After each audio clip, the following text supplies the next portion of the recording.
आपण आजी माजी विद्यार्थी मेळावा आणि सत्कार मूर्ती आमचे गुरुवर्य श्री कुंदू सावंत गुरुजी यांच्या निरोप समारंभानिमित्त जमलो.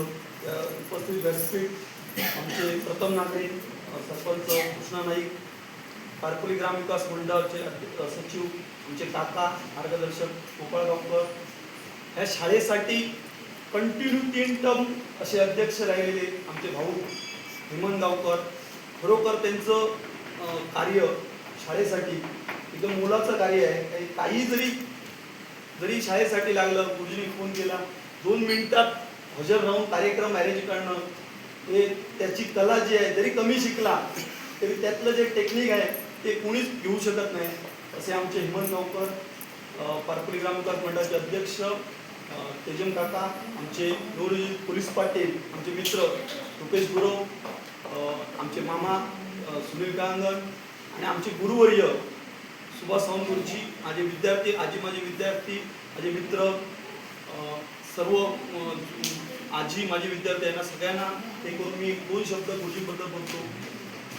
आज 1995 आणि 2004 पर्यंत त्यांनी जे शिक्षण दिलं, त्या शिक्षणामध्ये 95 पहिलीपासून 7वी पर्यंत ते आम्हाला लाभले. 7वी पर्यंत आम्हाला त्यांनी शिक्षण दिलं. असे माझे गुरुवर्य, खरोखर प्रत्येक क्षणाला प्रत्येक शब्दाला ज्यांची आठवण येते असे आमचे कुंदू सावंत गुरुजी, सुभाष सावंत गुरुजी. अजूनही शिक्षक आम्हाला भरपूर लागले. ती जी टर्म होती त्या टर्मच्या ह्याच्यामध्ये जेवढे शिक्षक वर्ग होते एकदम म्हणजे शिस्तप्रिय आणि आम्हाला सगळ्यांना घडवलं. मी आज इथे उभा आहे, जे काय घडलो ते सगळ्या आमच्या गुरुवारी पीटीचे सर होते कदम गुरुजी, त्यांनी आम्हाला क्रीडेसाठी किती मारलं. शंभूचं स्वतः समोर उदाहरण आहे. आम्ही महादेव मंदिरकडे कबड्डी खेळत होतो, त्यांना खाली मारलेली आम्ही प्रॅक्टिस करताना. खरोखर आम्हाला त्यांनी सकाळी 4:30 वाजता उठवायचे. ते रूममध्ये असायचे जाधववाडीमध्ये. आम्ही इथून धावत जायचो, त्यांना उठवायचो, त्यांना घेऊन यायचे आम्हाला. त्यांच्यामुळे पूर्ण प्राथमिक शाळा पारकोली जिल्ह्यापर्यंत आम्ही नेली. सगळे शिक्षक, सुनील सावंत गुरुजी असू दे, सुभाष सावंत गुरुजी असू दे, कुंदू सावंत गुरुजी असू दे, कदम गुरुजी, यांनी खरोखर अतोनाट मेहनत केली. आम्ही आज इथे उभे आहोत सर्वच जण, जेवढे जण आपण माजी विद्यार्थी आहोत, जेवढे घडलो ते ह्या आमच्या गुरुवर्यामुळे. आई वडिलांनंतर जो गुरुवर्य लागतो तो शिक्षक असतो आणि त्या शिक्षणामुळे आज आपण इथे राहिलो. जरी मी राजकारणामध्ये घुसलो, मी ह्याच्या अगोदर आर्मीमध्ये ट्राय केली, ती मी अजूनही आठवण करतो की कदम गुरुजीमुळे माझं प्रत्येक भरतीला रनिंग बसायची. मी आळशी झालो नव्हतो. मराठी शाळा सोडली, हायस्कूल केलं, हायस्कूलमध्ये आम्हाला पाटील सर भेटले, त्यांनी आम्हाला तीच शिक्षण दिलं. त्यानंतर मी पूर्ण ह्याच्यामध्ये फिरलो आर्मीसाठी. कधी मी रनिंग फेल झालो नाही, पण अजूनही मी कदम गुरुजींना आठवण काढत असतो. कारण की त्यांच्यामुळे मी प्रत्येक स्पर्धेमध्ये नंबर आला. म्हणजे मोतीराम गुरव आहे, रिलेमध्ये आमचा नंबर आलेला, राज्यस्तरीयमध्ये आम्ही मुंबईला गेलो. खरोखर त्याने उपाशी होता आणि आम्हाला एकच पॉईंट पाहिजे होता. एकच पॉईंट फक्त आमच्या शाळेचा नंबर येत होता. कंटिन्यू देवसू शाळा 1 नंबर होती. 2 सलग टर्म आणि 3ऱ्या टर्मला जर ती ढाल जर गेलेली त्या शाळेला तर आम्हाला ती ढाल मिळणार नव्हती, त्यांना परमनंट होणार होती. आणि आम्हाला बरोबर 1 पॉईंट हवा होता आणि 1 पॉईंट आम्हाला त्या रिलेमधून मिळणार होता. आणि आमची तेवढी कॅपॅसिटी एवढी की आम्ही 3 नंबरपर्यंत धावू शकतो. पण शेवटचा नंबर जो होता तो मोतीराम गुरव होता. आणि कदम गुरुजी एवढे पाठवून हे करायचे की काही करून आम्हाला ती ढाल पाहिजे, काही करून ढाल पाहिजे. ह्याने शेवटच्या क्षणाला म्हणजे आम्हाला वाटत होतं, मी 3ऱ्या नंबरला धावलेलो.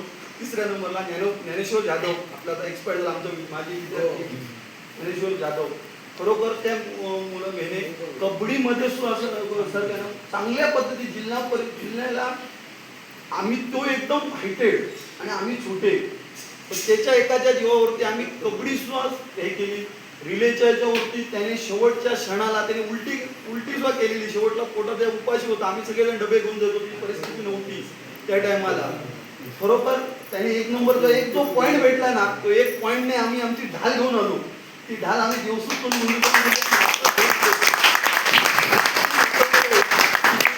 आल्यानंतर मुख्य शाळेत वर्गात मी बसलो, गेलो की गुरुजींच्या वर्गात ह्याच्यामध्ये गेलो ना आपण केबिनमध्ये, की ते ढाली दिसली की मागचं सगळं आपण आठवतं.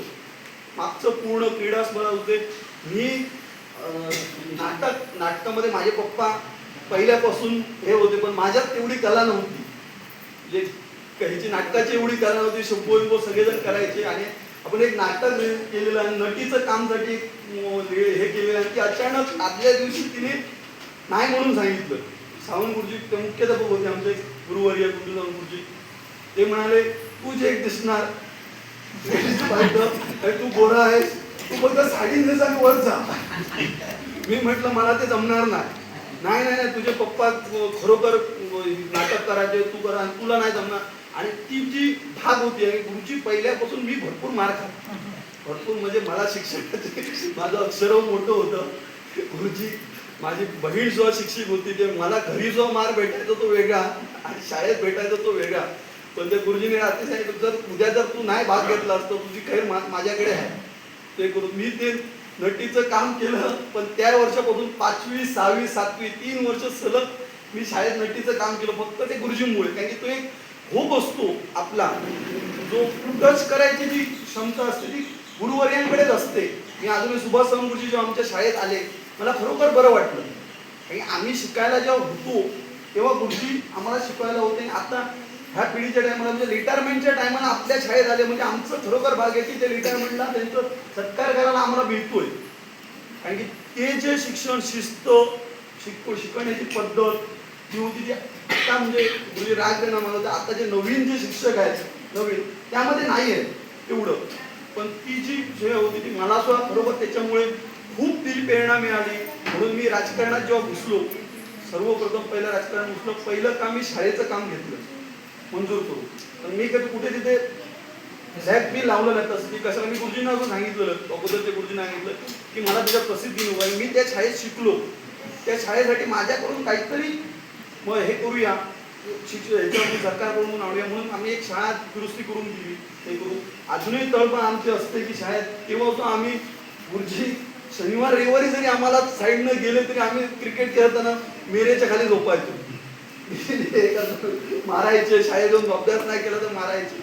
बरोबर गुरुजी तुम्ही जे आम्हाला पारकुली गावाचं प्रेम, तुम्ही पारकुलीचे ओळीचे असे ना आमचे पारकुलीचे धाक आणि ते असेच पारकुलीचे तुम्ही कायमस्वरूपी आम्हाला लाभावे.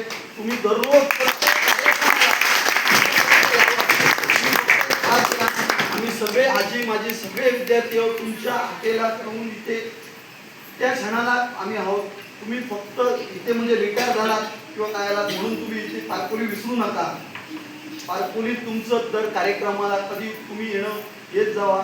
तुमचं तसाच सत्कार जसा आज जसा सत्कार आहे, आज तशी तुमची मनात आमच्या तीच भावना कायमस्वरूपी तुमच्यात राहणार, आमच्या मनात राहणार आहे. अजूनही आम्ही जरी गुरुपौर्णिमा असलो मी मेसेज करतच असतो गुरुजींना की जे मार्गदर्शन आहे ते मोलाचं मार्गदर्शन आहे. आणि तुम्ही तुमचं आयुष्य येत्या 2025 पासून जे पुढील वाटचाल आहे तुमची, तुमचं आरोग्य सगळं त्या पाहुण्याकडे मी हे करतो कारण लावतो की तुमचं आरोग्य तब्येत सगळी व्यवस्थित राहून तुम्ही चांगल्या पद्धतीत राहून तुमच्या कुटुंबाला सुद्धा माझी शुभेच्छा, तुम्हाला सुद्धा शुभेच्छा. माझ्या पुढे 2 शब्द मी हे केले, काही जर चुकलं असेल तर माफ करा. पण सगळ्यांचं जेवढे आमचे गुरुजी आहेत, फक्त माझे एक शेवटची गुरुजी एक माझी इच्छा आहे की मी मागे सुद्धा सुनील गुरुजींना म्हटलो, सुभाष सावंत गुरुजींना सुद्धा म्हटलो, सुभाष सावंत गुरुजी गावठण नानुल्या होते तेव्हा मी म्हटलो की आपला एक ग्रुप करूया. ग्रुप राहू दे पण तुमच्या कॉन्टॅक्टमध्ये जेवढे जुने शिक्षक आहेत त्यांचा एक आपण एक कार्यक्रम करू, मेळावा करू, एक सत्कार कसा आजी माझी तेव्हा मे मध्ये करू. कारण 14 मेला सगळेजण असतात. जेवढे म्हणजे कदम गुरुजी असू दे, वारंगबाई असू दे, सुभाष सावंत गुरुजी, सुनील सावंत गुरुजी, ठाकूर गुरुजी असू दे, गोसावी गुरुजी असू दे, शिरसाट गुरुजी असू दे. काही आता मडगावकर गुरुजी काय आमचे एक्सपायर झाले. मडगावकर गुरुजी सावरवाडीतून चालत यायचे, सावरवाडीतून. आणि त्यांची जी म्हणजे मुख्याध्यापक याची शिस्ती हे होती ना, शिस्त गुंडू हे मडगावकर गुरुजींची एकदम कडक. म्हणजे मला वाटतं जर मारलं तर सकाळ दुसऱ्या दिवशी पर्यंत ते आठवणीत राहायचं. तसंच आमच्या गुंडू सावंत गुरुजींनी आम्हाला खूप मारलं. आम्ही म्हणायचो की माहिती आहे की दरवेळी आपण तेव्हा ते जे बोललो पण आज आम्हाला ते फुलं कशी वाटतात की ते जे प्रेम होतं ते आज आम्हाला वाटलं की आज आम्हाला ते व्यासपीठ मिळालं. त्या गुरुवर्यामुळे आम्हाला जे शिक्षण मिळालं जे आम्ही आजपर्यंत बाहेर कुठे कुठे तिथे जाऊन बसतो ते आमच्या गुरुवर्यामुळे, ते असंच प्रेम तुमचं आमच्यावर राहू दे. तुम्ही डेली दरवर्षी ते ह्या तुमचं काही जरी काय हे असेल तरी आपण सगळे आले म्हणजे विद्यार्थी बसून आपण पुन्हा एक कार्यक्रम करू. आणि माझे छोटे मोलाचे 2 शब्द मी संपवतो आणि पुन्हा एकदा शिंदे सावंत गुरुजींना पुढील वाटचालीसाठी शुभेच्छा देतो.